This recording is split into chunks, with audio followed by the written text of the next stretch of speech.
Ang daming gumagawa ngayon na recipe gamit ang dilata. Tara, gawin nating crispy adobo ang tuna flakes in oil. Una, magpainit lang tayo ng kawali at lalagyan lang natin ng konting mantika. At igigisa lang natin ang bawang, sibuyas, sili. Gisa-gisahin lang natin yan hanggang sa lumabas yung aroma. Saka natin ilalagay ang tuna flakes in oil.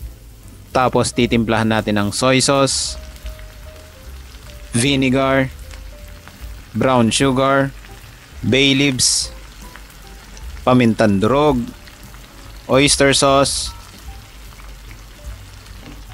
Halo-haloin lang natin yan time to time hanggang sa mag-reduce yung sauce. Depende sa inyo kung anong gagamitin yung tuna flakes in oil.